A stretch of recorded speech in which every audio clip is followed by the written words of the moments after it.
सर्वांना नमस्कार.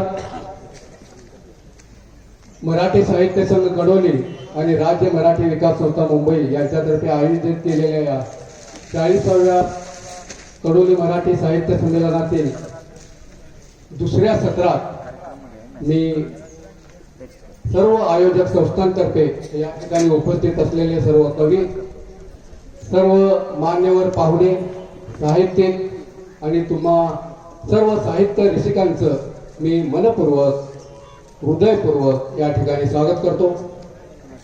या ठिकाणी 1 वाजता हे सत्र सुरू होणार होतं. जवळपास 20-25 मिनिटं उशीर झालेला आहे.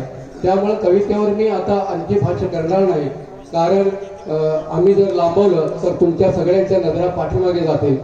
कारण पाठीमागं तिकडं भोजनाचा आस्वाद घेण्यासाठी तो सुहास या ठिकाणी येणं सुरू झालेलं आहे. याचं भान ठेवून मी या ठिकाणी वेळेत शक्यतो वेळेत आवरण्याचा प्रयत्न करेन. अधिक भाष्य कुणाच्याही कवितेवर करणार नाही. कृपया वेळेची मर्यादा लक्षात घेऊन कुठल्याही कवीने नाराज होऊ नये एवढी सर्व कवींना विनंती करतो. आता या ठिकाणी उपस्थित असलेल्या सर्व कवींचा मराठी साहित्य संघातर्फे सन्मान करण्यात येईल. मी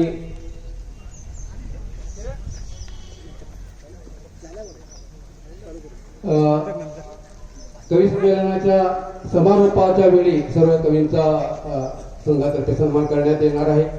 त्यामुळं मी या काव्य तरंग कवी संमेलनाला सुरुवात करीत आहे. शब्दांशी केली मैत्री, शब्दांशी केली मैत्री, शब्दांवर जडले प्रेम, लिहू लागलो कविता तुमचे आमचे शेम. अशीच या सर्व कवींची भावना या ठिकाणी झालेली आहे. कवितेने धरले बोट चालू लागलो वाटा, कवितेने धरले बोट चालू लागलो वाटा, प्रत्येक वळणी आली कधी पायात घुसला काटा. अशी अनुभूती या सर्व कवींना नक्कीच आलेली असणार. कागदांवरती उमटली अक्षरे काळी निळी, कविता आवडता तुम्ही वादवावी टाळी, तुम्ही वादवावी टाळी. एवढीच विनंती तुम्हा सर्व रसिकांना करतो.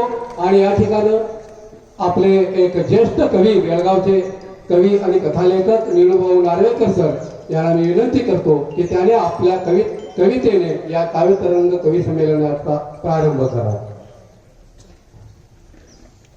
नमस्कार रसिको. माझ्या कवितेचं नाव आहे डोईवर पाटी.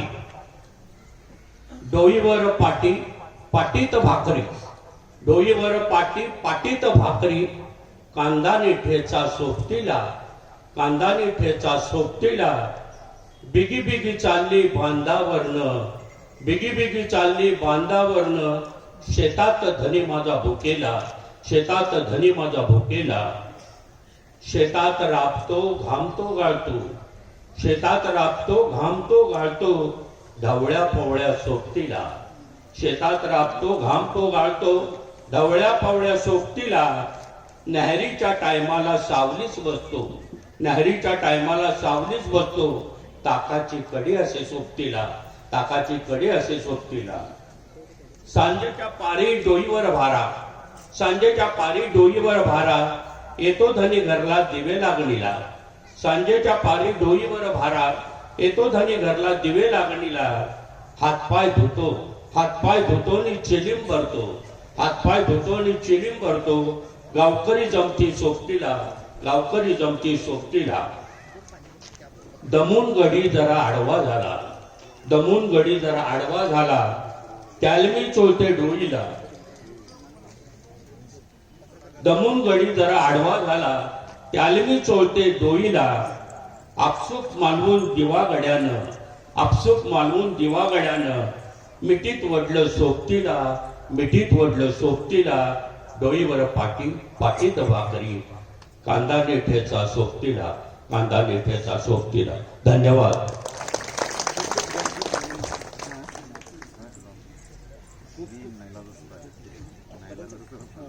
खूप खूप धन्यवाद निळूभाऊ. ते जरी शहरात राहत असले तरी ग्रामीण भागाचं अतिशय वास्तववादी चित्रण त्याने आपल्या डोळ्यासमोर उभं केलेलं आहे. मी पुन्हा एकदा या शब्दतरंग कवी संमेलनातर्फे त्यांना धन्यवाद देतो. यानंतर आपल्यासमोर येथील बेळगावच्या कवयित्री अक्षता येळूरकर आणि त्यांच्या कवितेचं नाव आहे नात्यांच्या बाजारात.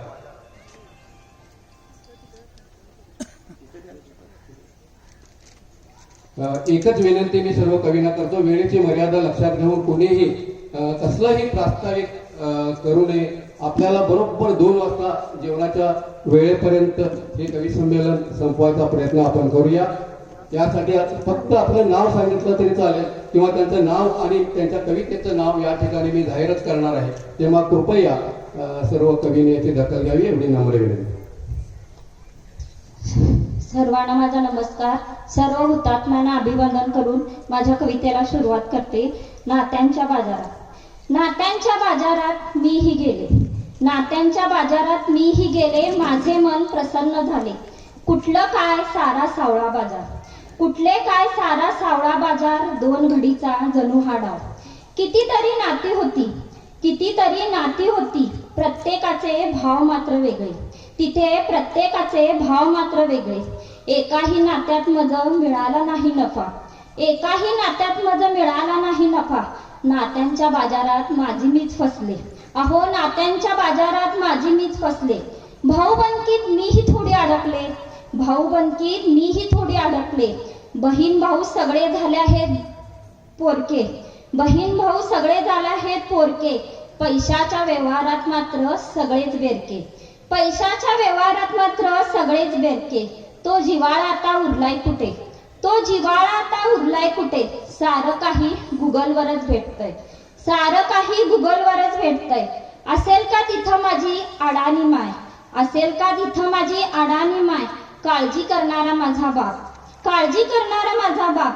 नाती क्षणाक्षणाला तुटता आहेत आज, नाती क्षणाक्षणाला तुटता आहेत आज. नवरा बायकोंच्या नात्यात पहिलेसारखा गोडवा नाही, नवरा बायकोंच्या नात्यात पहिलेसारखा गोडवा नाही. तिथं बाप लेकाची हीच तरा, माय लेकीचा व्यवहार झालाय न्यारा. सासू सुनेचा पटेना, सासू सुनेचा पटेना. नात्यान वाचून माझं मन काही रमेना, नात्यान वाचून माझं मन काही रमेना. सर्व नात्यांना लागलाय जीएसटीचा भाव, सर्व नात्यांना लागलाय जीएसटीचा भाव. अच्छे दिन आएंगे हीच आशाराव, अच्छे दिन आएंगे हीच आशाराव. म्हणून जपा आपुलकीची नाती गोती, म्हणून जपा माणसा आपुलकीची नाती गोती. धन्यवाद. खूप खूप धन्यवाद अक्षताताई. यानंतर आपल्या समोर येतील बेळगावच्या कवयित्री रोशनी हुंदरे आणि त्यांच्या कवितेचं नाव आहे कालिका रूपी. त्यानंतर आपल्या समोर येतील येळूरचे कवी परशुराम मोटराचे.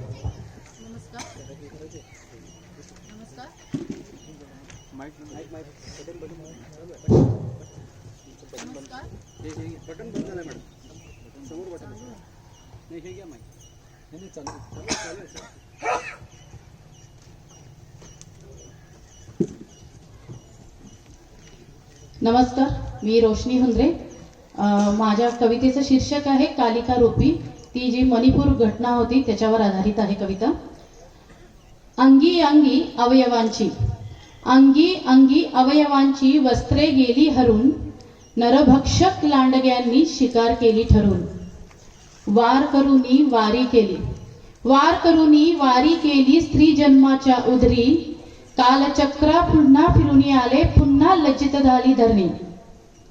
धर्मयुद्धाचे पुन्हा फासे पाडिले, धर्मयुद्धाचे पुन्हा फासे पाडिले. द्रौपदीच पुन्हा डावी मांडिले, धर्मयुद्धाचे पुन्हा फासे पाडिले. द्रौपदीच पुन्हा डावी मांडिले. फरक इतुकाचा यावेळी कृष्णानेही येणे टाळले. कर्मकांडांच्या कुरुक्षेत्री, कर्मकांडांच्या कुरुक्षेत्री प्यादे सारेच भक्षक झाले. कर्मकांडांच्या कुरुक्षेत्री प्यादे सारेच भक्षक झाले. गीतेच्या अध्यायाचे शेवटचे पान रीतेच राहिले. इति मम म्हणत सारे, इति मम म्हणत सारे नीच निशब्द स्वार्थी. इति मम म्हणत सारे नीच निशब्द स्वार्थी. इथे सत्ताधीशच बनले या रथाचे सारथी. नको मज वस्त्रे अंगी, नको मज वस्त्रे अंगी मार्मिकतेची सहानुभूतीची. नको मज वस्त्रे अंगी मार्मिकतेची सहानुभूतीची, नकोच मज उपदेशे त्यागाची बलिदानाची, नकोच मज आता स्त्री जन्माचे मिथ्या सात्वन, नकोच मज आता स्त्री जन्माचे मिथ्या सात्वन, नकोच मज आता नामर्दांचे दुर्बळ पाठबळ. निर्वस्त्र राहू दे शरीर माझे, निर्वस्त्र राहू दे शरीर माझे, रौद्र कालिका रूपी पिशाच भस्म होऊ दे पिशाच दानव, नर चांडाळांची देईन मी आहुती, नर चांडाळांची देईन मी आहुती. धन्यवाद. धन्यवाद रोशनीताई. अतिशय हृदयद्रावक वास्तव त्यांनी आपल्या कवितेतून मांडलेलं आहे. यानंतर मी विनंती करतो येळूर ग्रामीण मराठी साहित्य संघाचे अध्यक्ष आणि कवी परशुराम मोटराचे, त्यांच्या कवितेचं नाव आहे सारं काही शक्य. सर्वांना नमस्कार. सारं काही शक्य. दीन दलित दुबळ्यांचा भारत आता राहिलाय कुठे, दीन दलित दुबळ्यांचा भारत आता राहिलाय कुठे, सत्ताशाहीच्या पटलावरती विस्कटलेत आता लोकशाहीचे पत्ते, सत्ताशाहीच्या पटलावरती विस्कटलेत आता लोकशाहीचे पत्ते. गांधी फुले आंबेडकरांचा भारत, गांधी फुले आंबेडकरांचा भारत एक संघ विचारांचा पर्व होता. भारतीय संस्कृतीच्या विचारधारेचा प्रत्येकाला गर्व होता. भारतीय संस्कृतीच्या विचारधारेचा प्रत्येकाला गर्व होता. संतांच्या अध्यात्माचे तत्वज्ञान, संतांच्या अध्यात्माचे तत्वज्ञान मानवी मूल्यांचे अंकुर होते. नव्या रोबोट परिवर्तनाच्या कृतीत आत्मचिंतनाची बऱ्यापैकी राख होते. नव्या रोबोट परिवर्तनाच्या कृतीत आत्मचिंतनाची बऱ्यापैकी राख होते. लोकशाहीचा धर्म बघा, लोकशाहीचा धर्म बघा घटनेने कुणासाठी सांगितलाय, लोकशाहीचा धर्म बघा घटनेने कुणासाठी सांगितलाय. आत्मशोधाच्या सत्ता संघर्षात परिघाचा श्वास भरकटलाय, आत्मशोधाच्या सत्ता संघर्षात परिघाचा श्वास भरकटलाय. ज्यांना हवे होते तसेच बदलणारे चित्र दिसते आहे, ज्यांना हवे होते तसेच बदलणारे चित्र दिसते आहे. कान डोळे तोंड बंद माकडांची, कान डोळे तोंड बंद माकडांची व्याप्ती सरसावताना दिसते आहे, व्याप्ती सरसावताना दिसते आहे. हे कुठेतरी थांबले पाहिजेत, हे कुठेतरी थांबले पाहिजेत. सत्य शोधाची वाट आहे, पण मतदानाच्या रांगेत उभा विश्वास स्वहिताची क्रांती करतो आहे. मतदानाच्या रांगेत उभा विश्वास स्वहिताची क्रांती करतो आहे. बदलणे आता इतके सोपे नाही, बदलणे आता इतके सोपे नाही, तरी बदलणे शक्य आहे. आंधळ्यांच्या पावलाची वाट होणे जमले तर सारं काही शक्य आहे. आंधळ्यांच्या पावलाची वाट होणे जमले तर सारं काही शक्य आहे, सारं काही शक्य आहे. धन्यवाद. धन्यवाद परशुरामजी. यानंतर आपल्या समोर येत आहे किनी येथील कवयित्री सुवर्णा पाटील.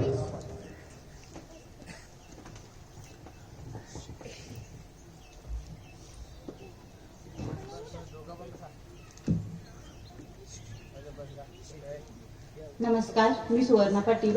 माझ्या कवितेचं शीर्षक आहे बाबांचे आनंदाश्रू.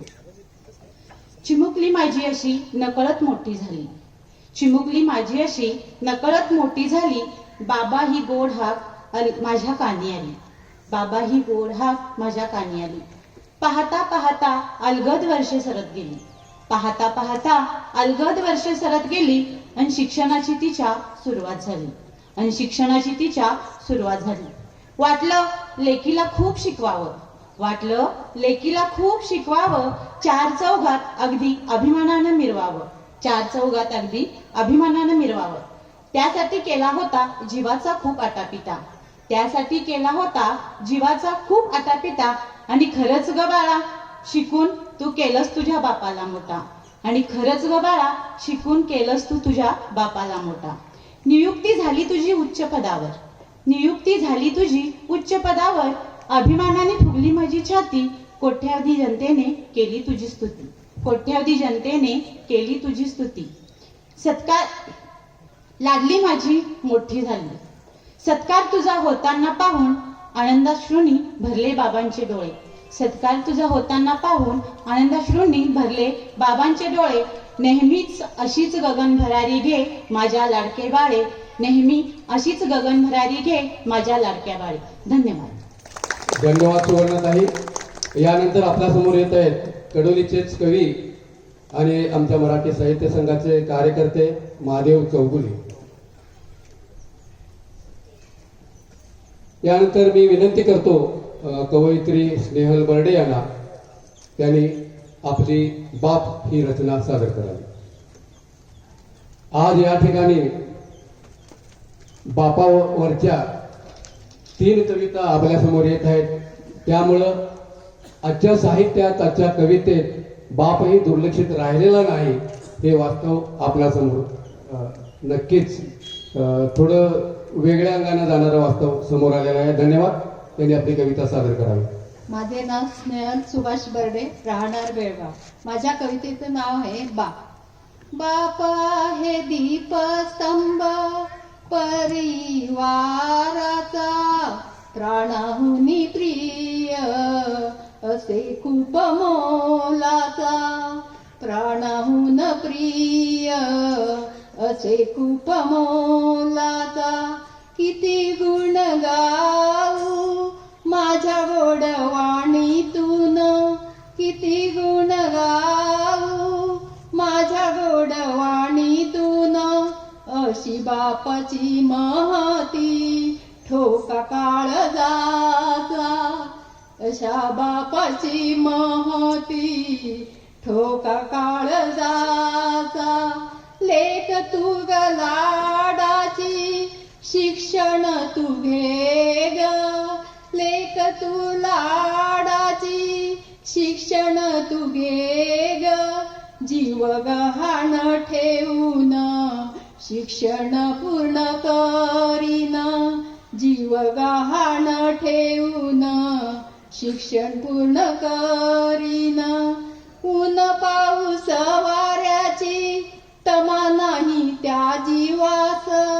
ऊन पाऊस वाऱ्याची तमा नाही त्या जीवास.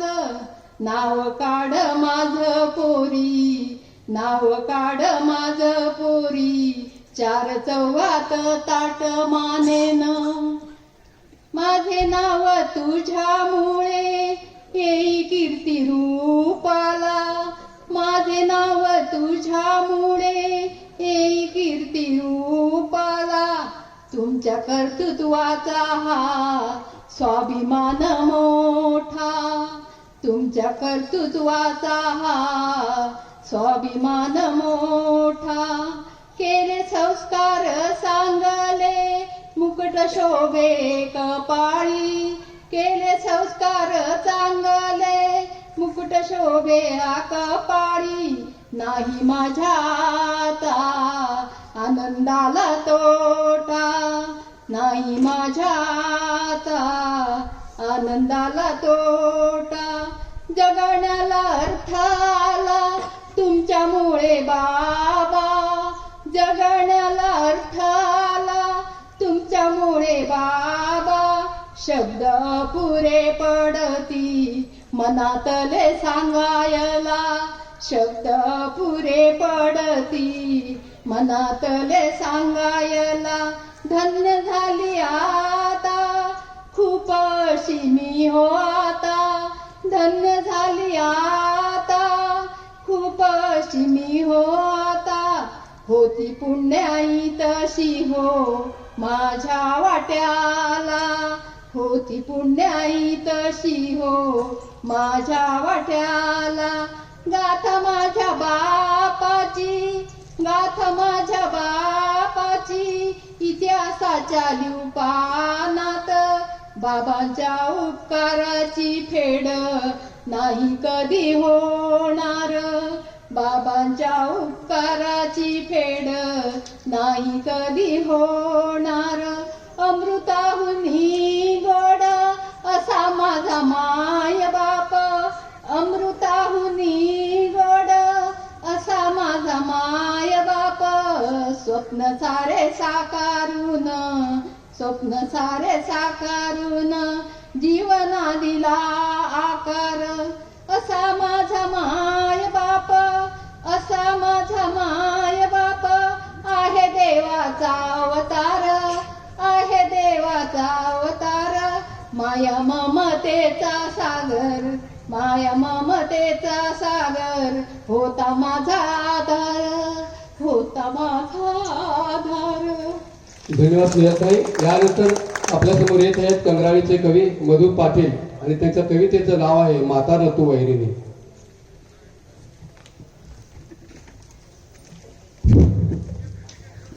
वास्तववादी रचना आहे. माता ऋतू वैरिणी. ईर्षेने पेटलेल्या आणि सुडानं झपाटलेल्या ईर्षेनं पेटलेल्या आणि सुडानं झपाटलेल्या एका जन्मदात्रीने त्या दोघांमधला तो रक्ताचा पुरावाच पुसून टाकला. त्या दोघांमधला तो रक्ताचा पुरावाच पुसून टाकला. आपले हक्क डावलल्याने ती बेभान झाली. आपले हक्क डावलल्याने ती बेभान झाली, नागिन बनली आणि स्वतःच उभवलेली कळी स्वतःच फोडून टाकली. 9 महिने वाढवल्या गर्भावर आपल्याच काळजावर सपासप वार करताना तिला त्याची साधी दयाही आली नाही. की तिचे हाती थरथरले. काव्य रसिको, मागच्या वर्षी गोव्याला घडलेली घटना आहे. एका पाषाण हृदयी मातेनं आपल्याच मुलाला मारून सुटकेसमध्ये घातलं होतं.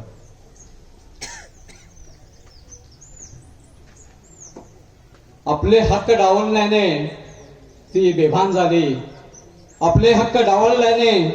झाली आणि स्वतः उभवलेली कळी स्वतःच फोडून टाकली. 9 महिने वाढवल्या गर्भावर सपासप वार करताना तिला दया आली नाही किंवा तिचे हातही थरथर नाही. परंतु एवढं मात्र खरं की मातृत्वाचे पोवाडे गाणाऱ्यांच्या फाडकन मुस्काटात मारत मातृत्व आणि संपूर्ण स्त्री जातीला मोठा कलंक मात्र तिनं लावला. धन्यवाद मधुजी. यानंतर आपल्यासमोर येते प्राध्यापिका मनीषा नाडगौडा. त्यांच्या कवितेचं शीर्षक आहे साथ मोबाईलची. आणि त्यानंतर आपल्यासमोर येतील येळूरचे कवी किरण पाटील. सर्वांना नमस्कार. ही माझी जन्मभूमी, हिला पण नमस्कार. मोबाईल, साथ मोबाईलची. मोबाईलचा वापर कमी करा, मोबाईलचा वापर कमी करा, गरजेपुरता वापर असावा रे मनुजा, गरजेपुरता वापर असावा. मोबाईलचा वापर कमी करा, मोबाईलचा वापर कमी करा. आजूबाजूला बघ जरा रे मनुजा, आजूबाजूला बघ जरा, काहीतरी नवीन शिक जरा रे मनुजा, काहीतरी नवीन शिक जरा. वाचन लेखनाची कला रुजवावी, प्रकृतीशी ही संवाद साधावा. संवादाचा अभाव नको रे मनुजा, संवादाचा अभाव नको रे मनुजा. पोरांचे एकटेपण ही वाढले, नैराश्याचे सूरही जडले, वादविवादाने थैमानही घातले. रील बघूनी पिढी ही वात्रट झाली, पिढी ही वात्रट झाली रे मनुजा, पिढी ही वात्रट झाली. मोबाईलचा वापर कमी करा, मोबाईलचा वापर कमी करा.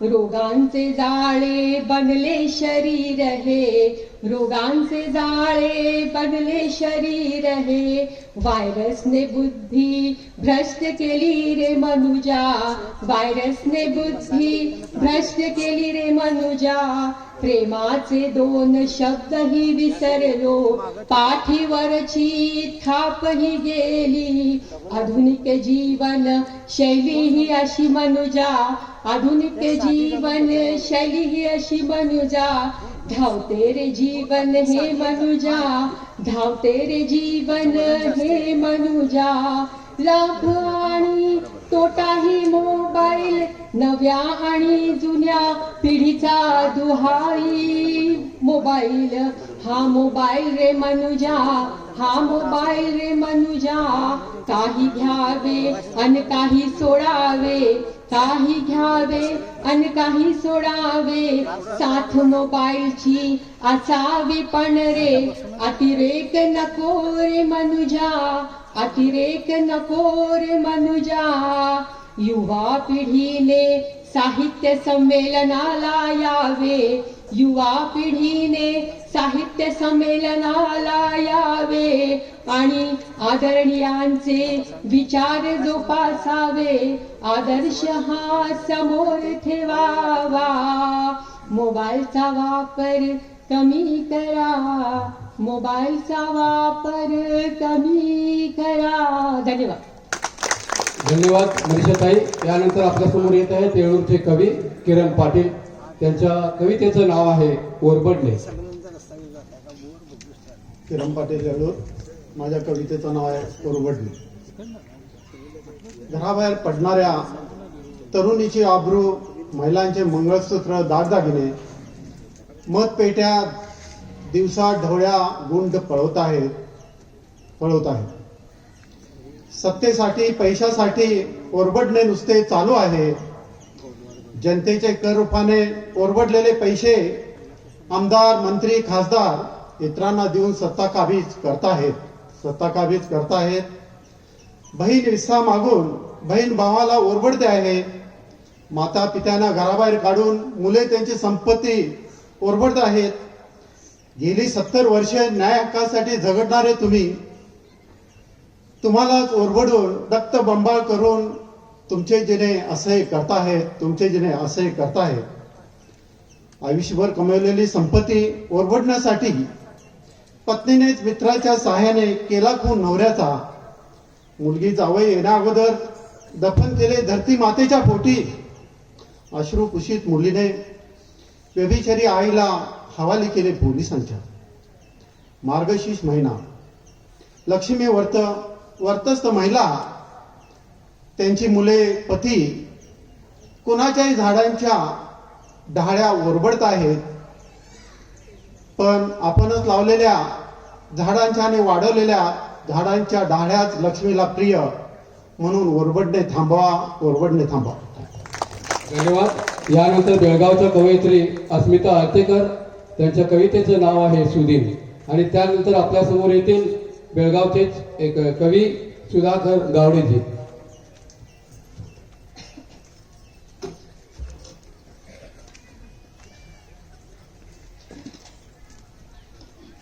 नमस्कार सर्वांना. कवितेचं नाव आहे सुदीन.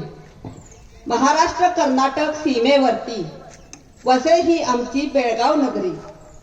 चाले साहित्य चळवळ वर्षानुवर्षे, म्हणूनच ओळखती ती साहित्य नगरी. चालली साहित्य चळवळ वर्षानुवर्षे, म्हणूनच असा हा सुदीन लाभला. माझ्या माय मराठीच्या शिरपेचा सोन्याचा झळाळता मुकुट चढला. अनेक साहित्य संमेलनातून भाषिक दर्जाचे ठराव झाले. चालतच राहिला हा प्रवास अखंडित, त्याचेच अमृतफळ आज मिळाले. ओवी, अभंग, भारूड, कथा, कादंबरी, काव्य, विपुल साहित्य जन्मले मराठीच्या दालनात. संत, महात्मा, लेखक, कवींनी यासाठी संघर्ष केला आपापल्या काळात. जनतेची प्रचंड अशी इच्छाशक्ती उशिराने का होईना आज कामी आली. आमच्या माय मराठी भाषेची मान जणू अभिमानाने उंचावली. मराठीला अभिजात भाषेचा दर्जा संघर्षाने आता मिळाला आहे. या लढ्यात सहभागी प्रत्येक जण अभिनंदनास आज पात्र आहे. मराठी साहित्याने आम्हास दिले खूप काही, व्हावे आम्ही आता त्याचे देणेकरी. जतन करूया आपल्या मराठी भाषेचे, तुम्ही आम्ही आहोत सारे साहित्याचे सेवेकरी, साहित्याचे सेवेकरी. धन्यवाद.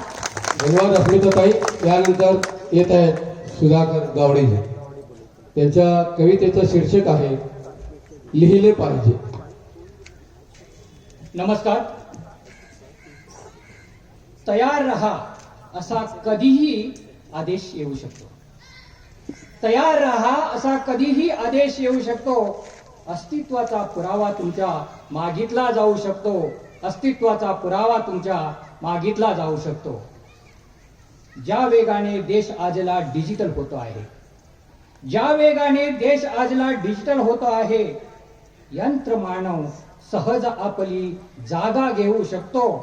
अस्तित्वाचा पुरावा तुमच्या मागितला जाऊ शकतो. सादर करतोय कविता लिहिले पाहिजे. इतक्यासाठी तरी तू आज लिहिले पाहिजे. इतक्यासाठी तरी तू आज लिहिले पाहिजे. या पिढीचे त्या पिढीला दुःख कळले पाहिजे. या पिढीचे त्या पिढीला दुःख कळले पाहिजे. वाढता तडजोडी होती निर्णय लुळे पांगळे.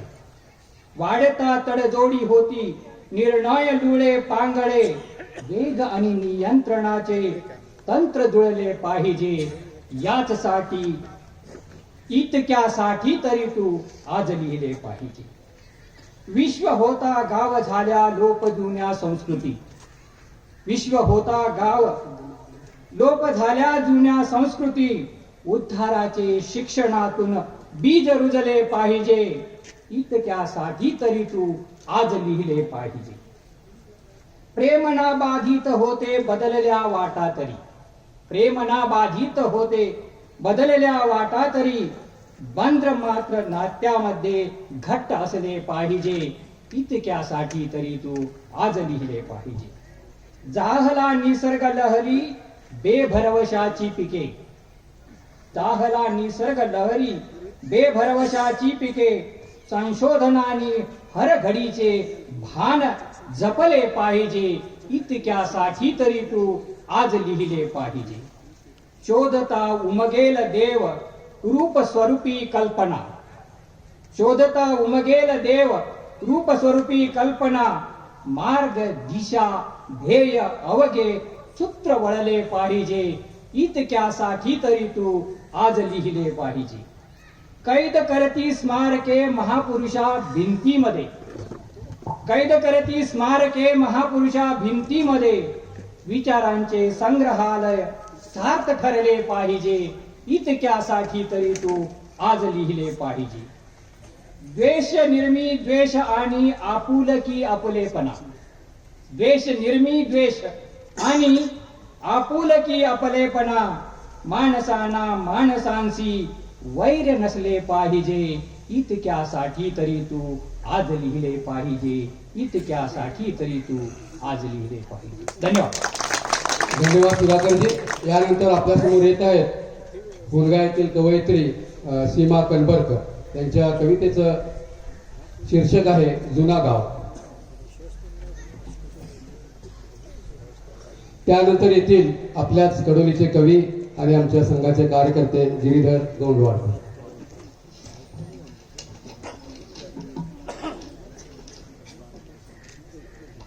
नमस्कार, मी सीमा कणबरकर. माझ्या कवितेचं नाव आहे जुना गाव. दूर दूर गेला कुठे स्वप्नातला गाव. दूर दूर गेला कुठे स्वप्नातला गाव. जुन्या जाणत्या माणसांचा तो गाव. जुन्या जाणत्या माणसांचा तो गाव. गावात दिंड्या विठू माऊलीच्या पालख्या निघाव्या तुकोबा ज्ञानियाच्या. कोणत्या रूपाने आता घेईल धाव.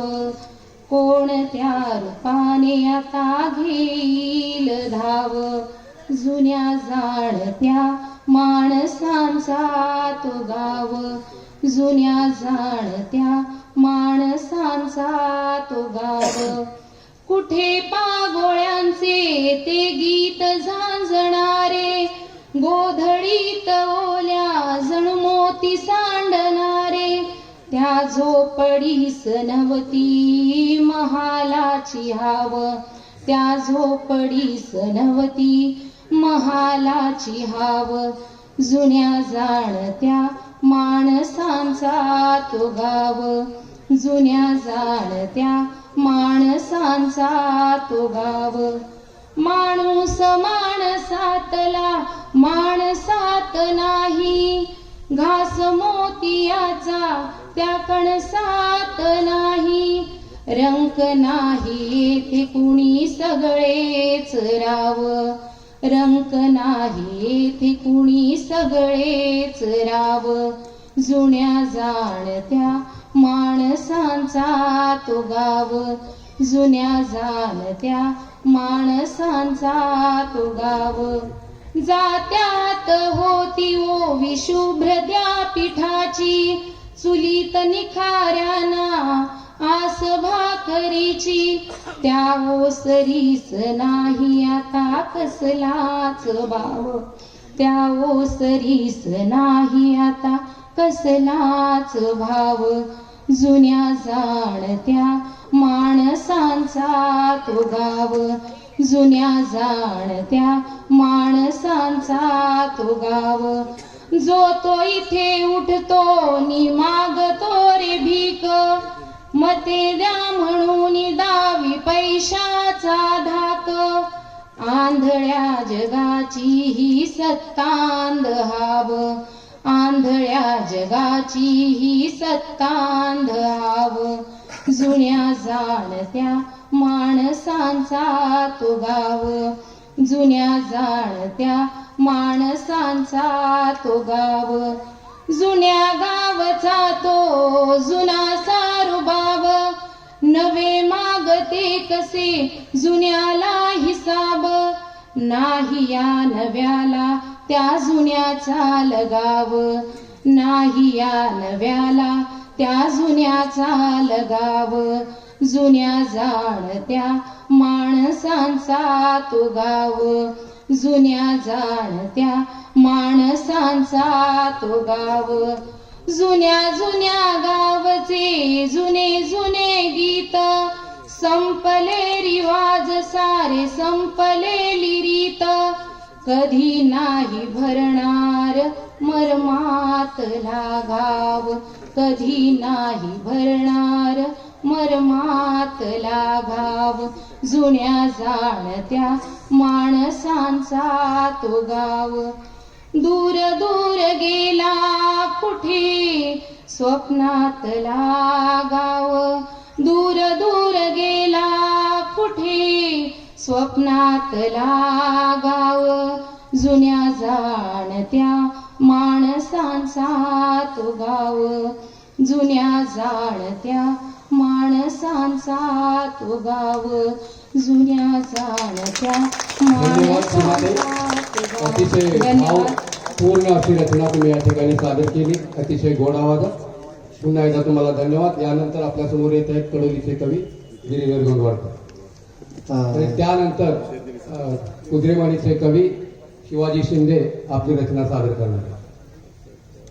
कवितेची थोडीशी पार्श्वभूमी, दुपारची वेळ आहे, प्रेयसी आपल्या प्रियकराला भेटायला जात आहे, तिच्या अडचणी सांगत आहे. विडंबन का नेहमीच्या झाडा मागे बॉयफ्रेंड थांबला ग बाये, आज माझ्या पालकांना झोप का ग येत नाही, नेहमीच्या झाडा मागे बॉयफ्रेंड थांबला ग बाई, दादा झोपला सोप्यात दिवाणवर मोठी ताई, घरातून निष्ठायाची भारी पंचायत बाई, दारांचा आवाज न करता हो, दारांचा आवाज न करता सांभाळून जाते बाई, आज माझ्या पालकांना झोप का ग येत नाही, नेहमीच्या झाडा मागे बॉयफ्रेंड थांबला ग बाई. आता तो तिथे चिडून बसला, गेला एवढं सगळं करून जायचं तोपर्यंत.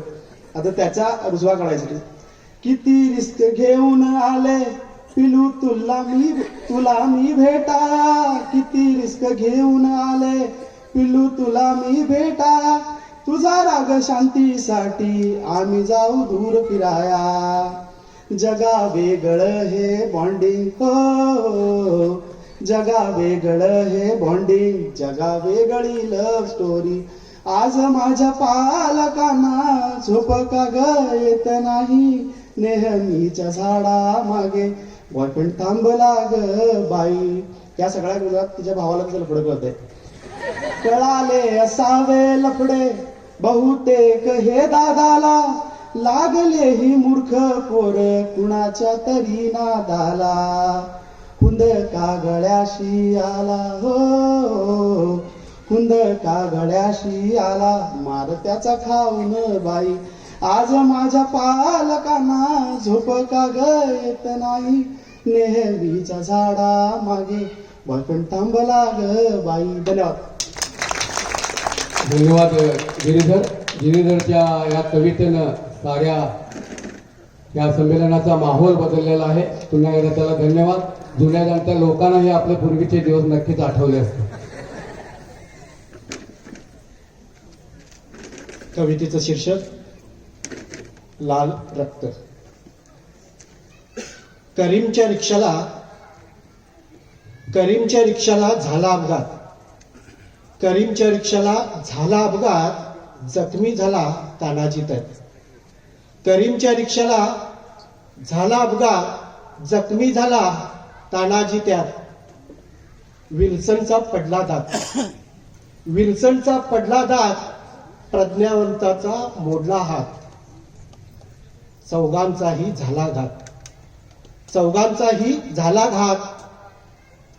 तानाजीची भगवी शाल, तानाजीची भगवी शाल, करीमची हिरवी टोपी.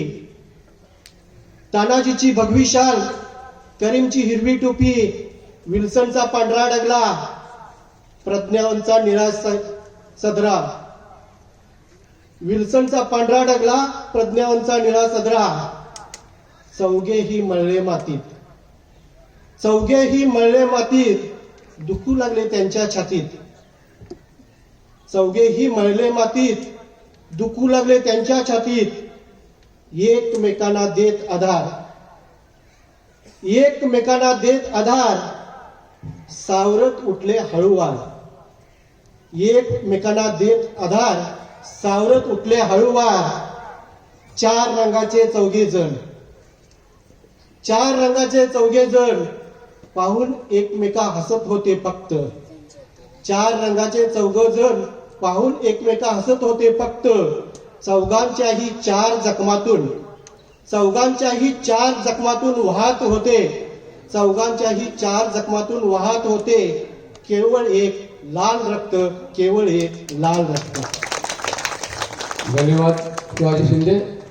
यानंतर आपल्यासमोर येत आहेत कवी अशोक सुतार. नमस्कार, मी अशोक सुतार. माझ्या कवितेचं शीर्षक आहे वांगे. झाली एक कमाल, झाली एक कमाल, वांग्याची होती धमाल. झाली एक कमाल, वांग्याची होती धमाल. नैवेद्याचे आहे मानकरी वांगे, नैवेद्याचे आहे मानकरी वांगे, तरी ऐकण्यात आले मांसाहार वांगे. नैवेद्याचे आहे मानकरी वांगे, तरी ऐकण्यात आलं मांसाहार वांगे. ऐकून काहीच कळेना, ऐकून काहीच कळेना. वांग्याचे कित्येक नमुने, लांबडे गोल बारीक मोठे, काळे हिरवे पिवळे चित्तारी. मांसाहार आहे वांग, चातुर्मासात वाजे तुतारे. मांसाहार आहे वांग, चातुर्मासात वाजे तुतारे. विचारात अविचाराचा शिरकाव, विचारात अविचाराचा शिरकाव, वांग्याचा का आहे नवा डाव. विचारात अविचाराचा शिरकाव, वांग्याचा का आहे नवा डाव. वांग्यानं घातला विचारात घाव, वांग्याला चढला आता मांसाहार भाव. वांग्याला चढला आता मांसाहार भाव. लेखणीला मिळाले वांगे, लेखणीला मिळाले वांगे, शब्दांना वाटले घालावे लोणचे. वाद हा नवा वांगे शाकाहार की मांसाहार, वाद हा नवा वांगे शाकाहार की मांसाहार, जाणकार सांगावं जरा वांगे शाकाहार की मांसाहार, वांगे शाकाहार की मांसाहार. धन्यवाद. धन्यवाद अशोकजी. यानंतर कडोलीचे कवी रितेश पाटील.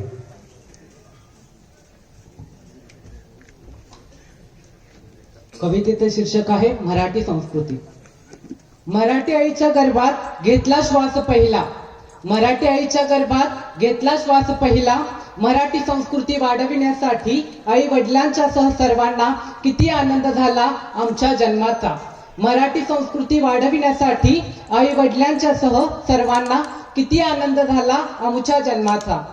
खानदान आमुचे अडाणी गरीब, खानदान आमुचे अडाणी गरीब, म्हणून आम्हाला पाठविले मराठी शाळेत, म्हणून आम्हाला पाठविले मराठी शाळेत.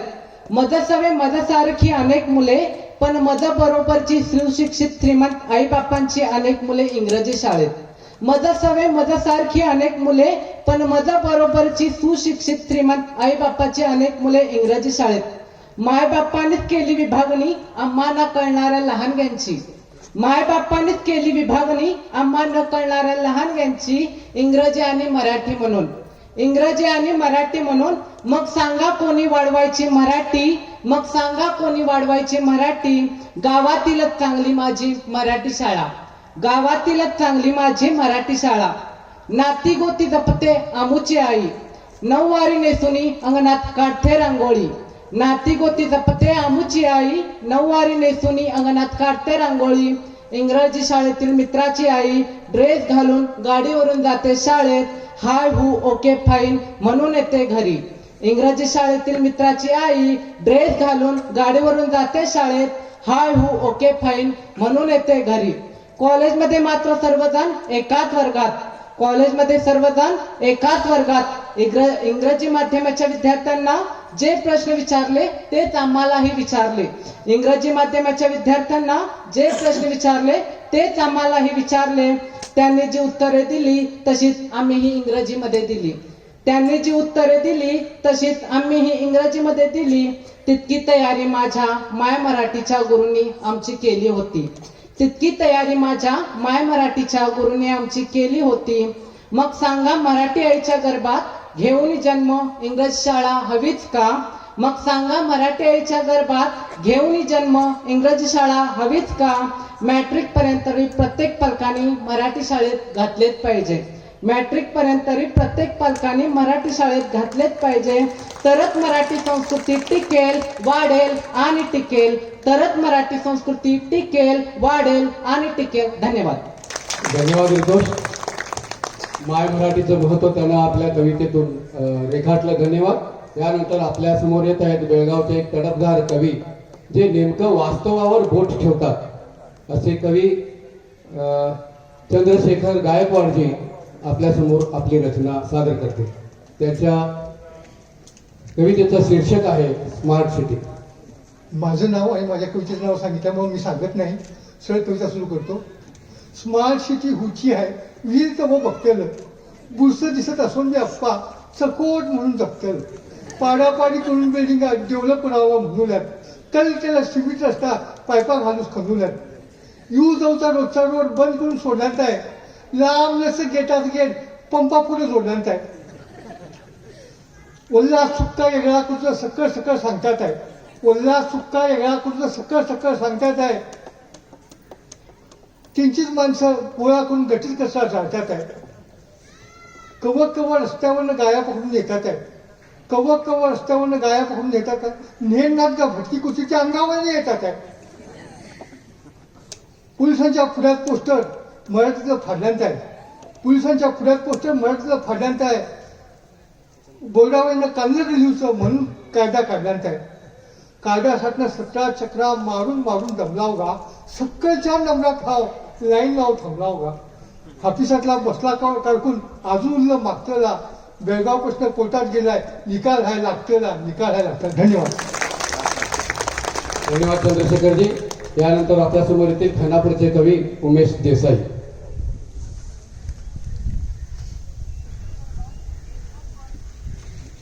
रात्री मला सरांनी फोन केले, मी कोरोनाची बळी कविता घेणार होतो, ती मोबाईलवरती होती.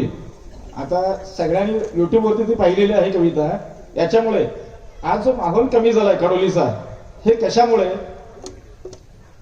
कशामुळे हीच कविता मी जाणार आहे. आणि जर का अध्यक्ष महाशय आणि जर का इतर कोण असतील, तीच कविता सुधार करतो मी. बापच येते वैरी, सीमेच्या प्रश्नाचा घोडा कोठे अडतो आहे. सीमेच्या प्रश्नाचा घोडा कोठे अडतो आहे. मातीसाठी स्मारकात अजूनही हुतात्मा सडतो आहे. मातीसाठी स्मारकात अजूनही हुतात्मा सडतो आहे.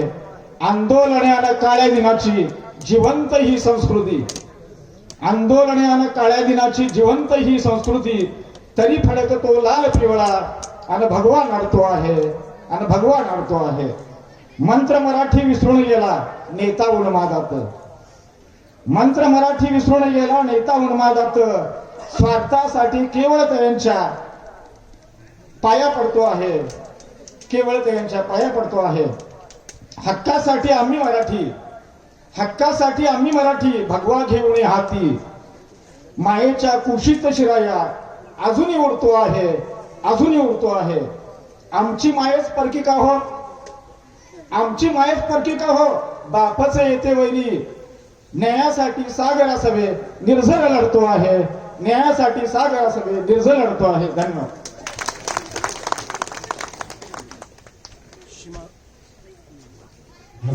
शिमावशांची व्यथा आणि वेदना सांगणारी उमेश देसाई यांची ही कविता. माय मराठीचा जोरदार गजर घुमावा आणि येथेल्या घराघरातून नवा शिवाजी जन्मावा, नवा शिवाजी जन्मावा, ही मराठी माणसाची व्यथा वेदना मांडणार. धन्यवाद.